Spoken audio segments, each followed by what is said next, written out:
and welcome back to the Team Shop Builders Log. And this week I'm going back to getting Soundwave up and running. So Soundwave has been entered and accepted for the event at Labman Fightfest, and that promises to be one of the biggest featherweight events of the year. By the sound of it, there's some really amazing robots going, and this guy did pretty well last year, made it all the way to 4th place, and I'm hoping to at least match that again this year. But given the quality of robots going, that might be quite tricky. So in order to do that, I'm going to have to up my game this year. And unlike last year, I left it all a little bit to the last minute in terms of my preparation. I'm getting ready way ahead of the game. So it's May now. The event isn't until the middle of July. I'm hoping that is going to give me enough time to not only get these things up and running to full power, but I can get a lot of different setup options, different attachments made, and then we might be able to make a challenge to some of those robots that are a little bit more technically advanced. So in terms of what we've got here, I've actually got two versions. So I've got this shell here. This is the one that had the extra armor on it last year, and that was designed for fighting spinners. And then the other one was kind of the standard running setup for everything else. But that left me a little bit vulnerable. If the spinner shell gets wrecked, then all I'm left with is one that isn't designed to fight them. And with the number of spinners in the field, well, I think that could pose a little bit of a problem. So the idea is for this year, both shells are going to be the same spec, allowing me to swap between parts, swap between setups, and there might be some room for that secret weapon that I've mentioned as well.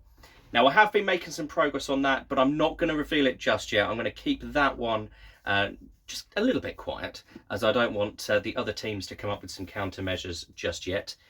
It is going to be pretty cool. I have tested it. It is looking fantastic. But like I said, that's going to be kept a little bit quiet. So to start off with, let's have a look at what modifications I've done inside the robot. As you remember, a few weeks ago, right here on the Builder's Log, I had a little look at the pneumatics on our low pressure setup, and I've actually finished those off and got it back up and running. So let's take a look at what I've done to that. So this is where Soundwave sits currently. So I've unbolted the shell. And if you remember from last time, the great thing about Soundwave is if I want to access everything inside, then the entire shell removes pretty easily. And that leaves me with a fully driving base with all the pneumatics attached to it.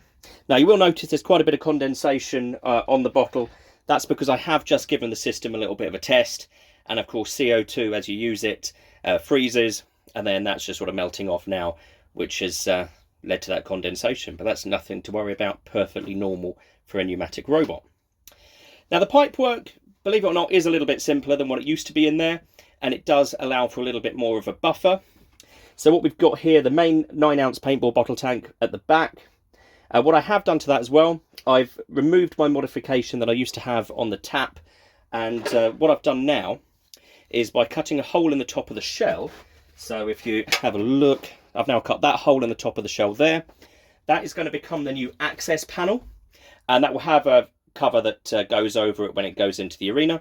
But then with the aid of a little 3D printed sort of screwdriver type spanner that fits onto the top of the tap like that, I can now turn the gas on remotely from outside the robot. It's a small change, but it should make it a lot easier. Actually turning the bottle on used to be one of the biggest issues that I had with this robot, so this should make it a lot easier. Then we've got the same regulator, so this comes from a paintball system, and that regulates in this robot down to about 12 bar. That comes out into this piece here. We've got a wire connector here which splits off to the dump valve, so I can close that when it's in the arena, turn that to vent it. So that's one of the safety features that's required by the rules. You have to be able to vent the gas at the end of the fight, and that's what that one does there. That comes down to a T-piece, and all of these are just your basic pneumatic push fittings. Cheap as anything, they're a few quid each. I get them off eBay or Amazon, and they're just a standard part that you can buy. On the other side, we've got the pressure relief valve. So that's the other part of what is necessary in the rules. You need to have a safety valve that if the pressure exceeds a certain threshold, then it vents out all the CO2. So this one is set to 13 bar. And I think I do need to wind the reg back a little bit, as in testing it was leaking slightly. And that just means it's getting a little bit over pressure. Then if you go through the other side, we then move up to larger 12mm fittings and pipe. The idea is to try and give a little bit of a buffer of CO2 in this robot. It doesn't have a buffer tank. That's just because, as you can see, the size constraints on this base plate are pretty tight. So these fittings and this pipe here is acting as the buffer. That feeds into the 3.2 valve. Now this is a 3/8 BSP valve, so it is a slightly chunky valve. The other upgrade I've made is on the firing side. It used to have just a smaller 8mm pipe and 8mm fittings. I've replaced that now with 12mm. Should help get the flow through to the ram. And then finally, I have bored out the fitting that goes into the ram. I've managed to get that up to about 5mm. Used to be about 2, so that means a lot more flow going into the ram. And as a result, the ram is a lot smoother than it used to be. All of that combined seems to have made a pretty big difference in terms of the power. I'll show you a video of that in just a sec. But other than that, you can just see how compact this whole little driving base really is.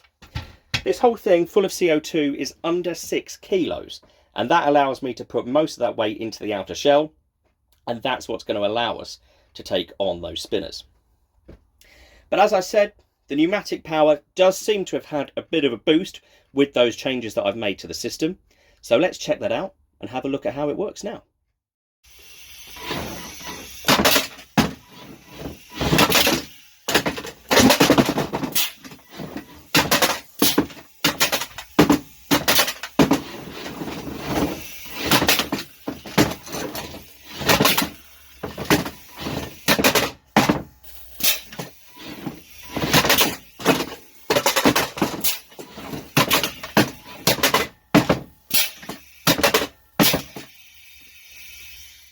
So to me, that seems like quite a big improvement over the original low pressure setup.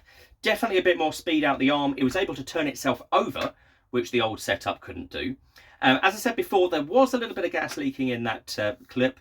That's because I had the regulator set a little bit too high and it was causing the pressure relief valve to vent any of the excess gas. So what I've done now is I've just backed the regulator off about half a turn, bring it back under the pressure where it releases, and then it should be fine when it goes back into the arena. So pneumatic wise, the low pressure setup is done and I think it's looking really good. I've actually got enough parts to make a complete second setup of that with everything other than the regulator. So I think in terms of carrying spares, that's what I'm going to be doing next, making sure I've got another complete low pressure setup sorted. I've also been doing a bit of work on the full pressure system because I did break that last time. It stripped the fitting out of the ram. I've managed to get that repaired and mounted on its own base, so all the pneumatics for the full pressure setup are mounted on their own plate to make it even easier to get in and out of the robot. And then the big work has been starting to get the second shell back up and running. Now you might remember last time at the Labman Fightfest event, it fought loads of spinners. It fought Neon twice, Captain Jack twice, it fought Straddle as well, and those fights did take quite a bit of a toll on the shell. All the HDPE armour that I fitted beforehand actually did its job. It was there as ablative armour designed to get ripped away from the main machine, but it didn't allow it to be very competitive. And when I lost the full pressure system, I ended up resorting to being a battering ram in most of the spinner fights. And I definitely don't want to be doing that this time around. Now I do have the second weapon, but like I said, I'm not going to mention much more about that at the moment, not going to give the game away. But what I do need to do now is get both shells kitted out and up to the highest level of strength that I can do. And what I didn't realise was that I got a little bit fobbed off when I bought the shells. They're actually only mild steel. It does explain how I was able to drill and cut them so easily. The second shell though did have a lot of extra steel welded around the front. So it's actually up to about 8mm thick at the front of the machine. But if I'm going back to getting both of these machines to be completely identical, I needed to remove that extra steel. So this is what I did to get rid of that.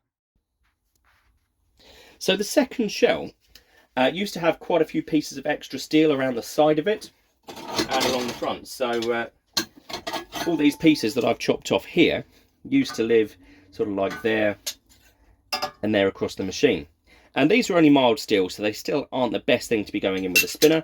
And by removing all of these, I've saved about half a kilo from the front of this robot. Also, you'll notice it did have some cutouts, mainly here and at the back.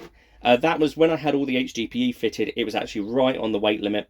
So I had to chop these pieces out to get it back under the 13.6 kilo limit, or 30 pounds. This one as well has already had the top access panel cut. I'm going to put a piece of steel over here to replace the original access panel, so I'm going to weld that up a little bit like what we've got on the other side there. And I still have the piece of HDPE on the back of this one. You can see some nice marks here from when it fought Captain Jack. That's where that red paint came from his disc. So I'm going to take that off as well, and I'm going to weld a piece of Hardox across the back as well on that one. Of course, where I cut these pieces off, there are a few marks from the angle grinder, so I will patch those up with the welder too, get them ground back so they're nice and flat. And then from there, I need to start designing the alternative options for what's going to bolt on. I think this time I'm going to move away from the HDPE versions, because they look nice, they did the job, but they got ripped up pretty quickly in the first fight, and then they weren't usable, and I didn't carry any spare pieces. But I think I've got plenty of weight spare. Like I said, the base plate that I showed you earlier, that's about 6 kilos, even with gas. And currently, each of these shells are under 4 kilos. So that puts me on less than 10 kilos as it stands at the moment, which means I've got another 3 kilos to start armouring these things up and getting it ready. So I think there's going to be an option for anti-horizontal Hardox scoop going across the front using these bolt holes. Definitely some extra Hardox panels that will be bolting on if it goes in with any spinners. Possibly some fork options. I of course need to patch up these holes. I'm going to put some Hardox into those as well, just to give a little bit of extra strength. And then we'll see what we get enough weight for. There's plenty of options here to play with, but as long as I get some Hardox in the right places, get things like those wedges made, we should be pretty solid. So that's going to keep me busy for the next few weeks. So there we go, a little update into getting Soundwave ready for its big event this year at Fightfest, and it's coming along really nicely. The flipper power has certainly been improved on the low pressure setup. I've got the full pressure one well underway and getting back up and running as well. An extra weapon that's in development, and then we've still got plenty of weight to play with as well. Currently 10 kilos with everything on board, which is a really encouraging sign. So I see that there's going to be a lot of work to do over the next few weeks, particularly getting some Hardox pieces cut and made ready to bolt on as various attachments, so that we can hopefully go in with any kind of opponent and be ready for them. So that's going to be really exciting. But don't forget, this month we have got a lot coming up right here on the Team Shock Builders Log. Basically next week, from when this episode goes out, we are going to be competing at the Beetleweight event at Chichester Uni. The following week is Extreme Robots in Brentwood. There's going to be loads of awesome machines going to that one. So if you haven't already, don't forget to check out their website and get yourself some tickets, because you can come and see that one live, and it's going to be too good to miss. So hopefully next week we are going to have a final update with the robots that we're getting ready for the Beetle and the heavyweight events. So there's going to be a lot of last minute action as we get ready for those.